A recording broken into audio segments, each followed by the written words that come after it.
How you doing, ladies and gentlemen? Corey Bosmer here with today's in-house guest, long tenure NFL veteran and former Louisville football player, Bilal Powell. How you doing today, Bilal? What's going on, man? What's going on? Is it Bilal or Bilal? Bilal. Bilal? Powell. I always tell people, if you want to get it, just rhyme it with my last name. Bilal Powell. Gotcha. Easiest way. Because I definitely fucked up an easy name.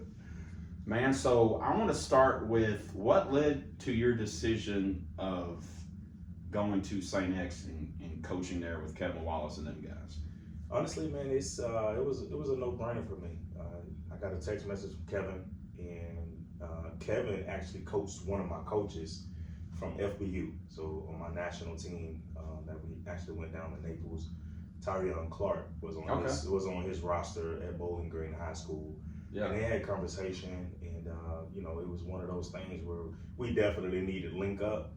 And sometimes, nothing wrong with, Cal's high school system and Hunter Cantwell. I played with Hunter at U of L. Good dude. I've talked to Hunter a bunch of times. But I just think that it was that time to move on and try something different. I actually took my kids out of Cal, and now they're in the Catholic. Yeah, so now they're in Catholic, and they'll come up through the Catholic school system here. And it was just a no-brainer. And it's been all open arms since I got there. Great. Now, this is your first official year at St. X, correct? Yep, first year. Yeah. Coaching the position I assume you played, right? Running back, helping out. Now, are you doing that on the varsity level, or are you starting below? Varsity. So I'm on the varsity level, and it's a collective thing that we do as an offensive staff. Everybody has their input, and I have to take my hat off to Kevin Wallace, man. Like, just understanding and just open to opinions, open to bringing in different things, and open to having different minds, being a part of the offense. Which is an offensive guy. Sometimes guys don't, they're hard headed about that, but he does a good job of taking in opinions, and I respect that from him. Now, another question that I have for you is, aside from that connection, would you still have chosen to go coach at St. X, or at least consider them without that connection you already mentioned you had? It's hard to say, because I got you. It's hard to say because I don't know what St. X was like before Kevin got there. Mm-hmm. Like I think having the few conversations that we had the on the phone conversation, a couple times, and then we had the in-person conversation, and it just felt natural. It didn't even feel like an interview. It felt like more of a personal conversation. Him, I guess, having an understanding of trying to bring in diversity. I think that's a big thing. I think there's a stigma at St. X that kind of shy away some of the good athletes. But ever since I've been there, it's been all good experience. Every kid, it doesn't matter the ethnic background, whatever it is, but I've just been having a good experience, man, since I've been there. So, I just don't know what St. X was like before Kevin got there. So I can't really say if I would have just jumped on that opportunity to go over to St. X. It's one of the most prestigious schools in the state and around the country from an academic standpoint. But like I said, man, it's hard for me to answer that one. I don't know. I just, I think sometimes when it's time to go, it's just time to go, and I'm here and I'm happy. Right. So I want to get into a little bit of Louisville now.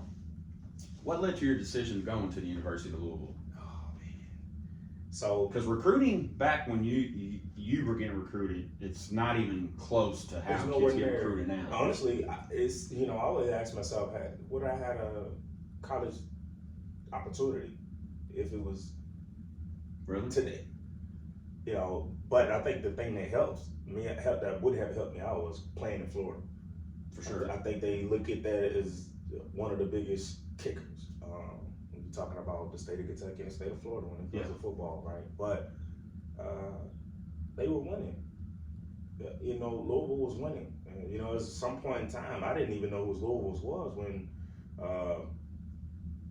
Florida State. I was a Florida State fan growing up. So when I see Louisville beat Florida State in the rain, I think Tony Stallings with the game-winning touchdown in like 02 or something like that. That was at the old. That That was at the old Oh stadium. no, that was a new stadium. It was just they didn't have the. Right, that was yep. when they ran into the puddle and everything in the rain, and I'm like, who is Louisville? And you can tell I'm not from here. I say Louisville. I don't say Louisville. But Hell. but you know, Yeah. they were just winning, man. They were competing with everyone. You know, they number 3 at one point in time. And when you looked on the roster, they had and the entire roster was guys from the South, and majority guys being from Florida. NFL guys. You know, loaded. and you know, why not? You know, and I didn't even get any offers from Florida schools, Which is weird. There were 0 scholarships for me. And you talking about a guy that rushed for 2,000 yards in high school, but then you look around him, you know, 2,000 yards rushing in here, you gonna almost be Mr. Kentucky football. Where in Florida, there was other guys rushing for 3,500, 4,000. That's insane. Oh, it was crazy. I was second team all state with 2,000 yards rushing.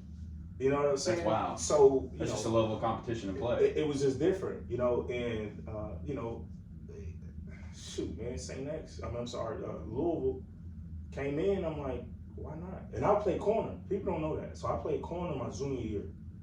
I never knew that. And Louisville actually recruited me as a corner. And then my senior year, I went to running back. So then the scholarships that came after my junior year, it went from cornerback to athlete. And a lot of the schools, Michigan State, Kansas State, Southern Miss, all those schools were saying, hey, you can come in and play, choose whichever side you want to play. And Louisville really wanted me as a corner.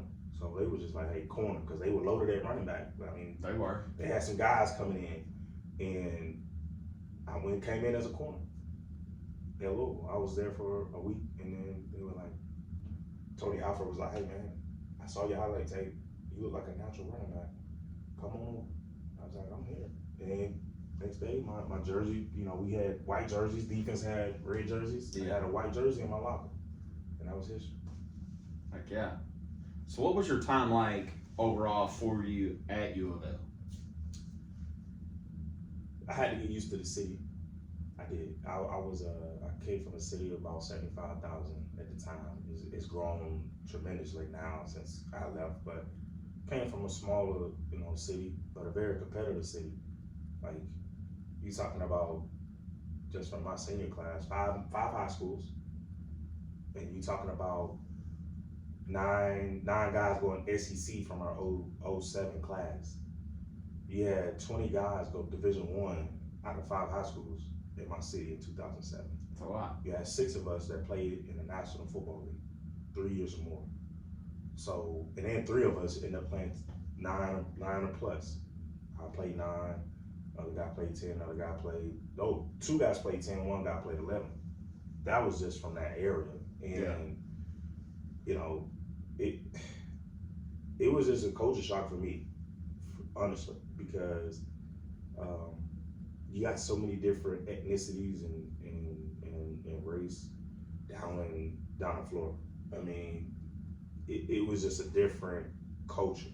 Yeah, for sure. Down in Florida, man, like from the sports culture to just being around the neighborhood culture, it was just different, you know. And then when I came here, you know, you're talking about a kid that I came from poverty. I came from, you know, poor environment, tough environment. But then when you placed here, you're not put in those environments. You know, and some of the trauma that you deal with from back home, that carries over to here. Absolutely. So I had to learn how to adjust to that. I had to learn how to talk to the coaches who, you know, at the end of the day, it was a business. I had to learn how to adapt and learn how to talk to professors and learn how to communicate with people that really wasn't my color. Mm-hmm. You know what I mean? In order to it's different for you. It's a growth. You know, I was becoming a young man. Like that's what people don't understand is that's what you call growth and becoming a man. I had to come here and become a man because it was totally different than what I came from. And you know, I struggled a little bit with that. You know, I got here later than the other freshmen. I got here the day before camp, and most of those guys had already come through June and July and kind of already got accustomed. Like my first day was physical, second day was practice.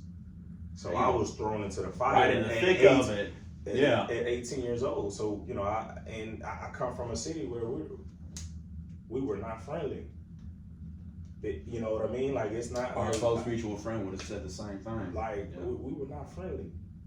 You know what I mean? So I'm here to do what I have to do. Really wasn't trying to make friends, but I had to change that mindset. And you know, I didn't talk to no one almost my entire freshman year. Damn. Like you can ask anybody that much of that a know culture you, shock that know me, Yeah. that went to college with me. I didn't talk to anyone. Like when guys were hanging out in the lobby, the dorm room, I was in my room. You know what I mean? Like when guys were, you know, chilling and talking after practice, and I was gone. You know, when guys were at meal tables and they were eating together, all the freshmen, I was by myself.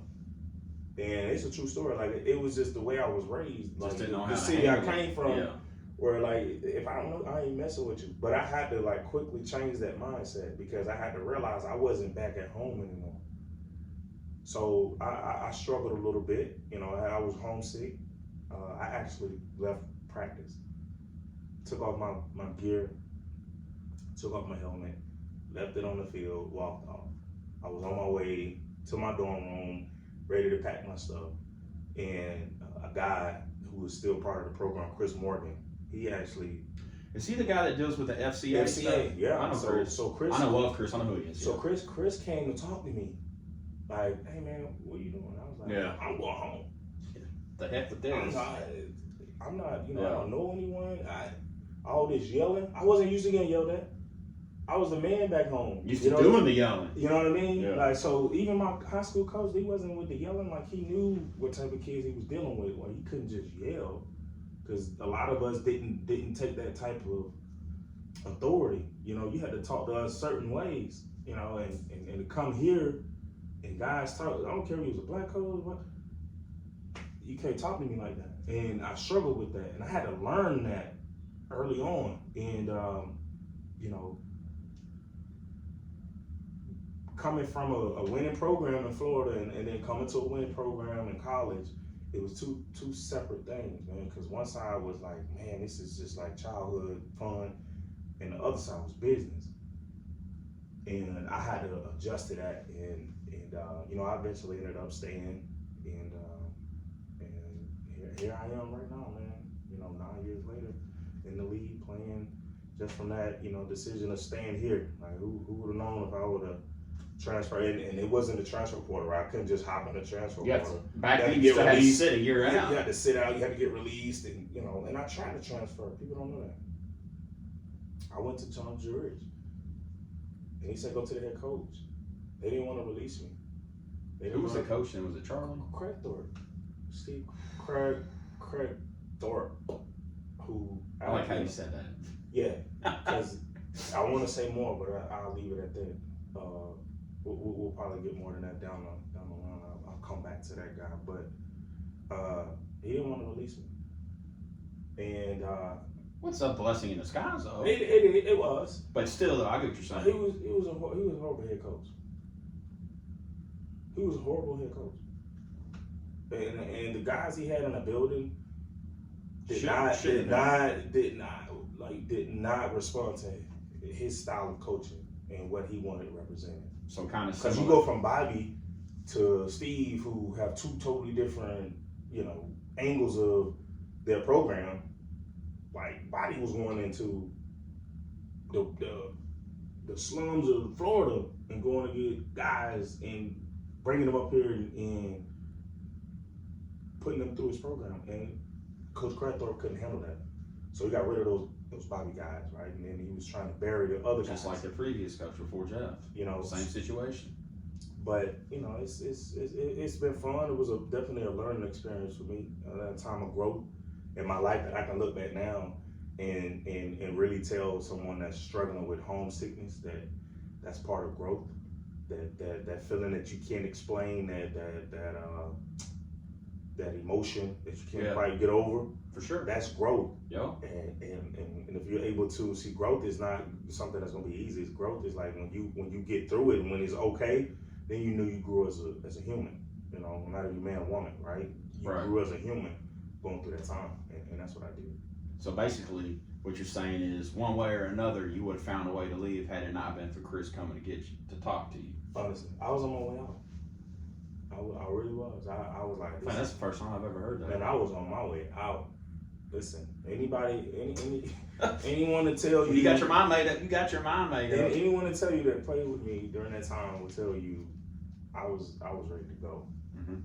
You know, and like I said, man, it was definitely a culture shock for me. You know, to look around and I'm gonna be real, man. You know, like even upperclassmen yelling at me like you crazy. Like, you don't know me. Yeah. And a lot of guys didn't know me. I understand that, yeah, you coming into a championship program, but there's a way to handle it because we won and nobody yelled at me. We won games in Florida.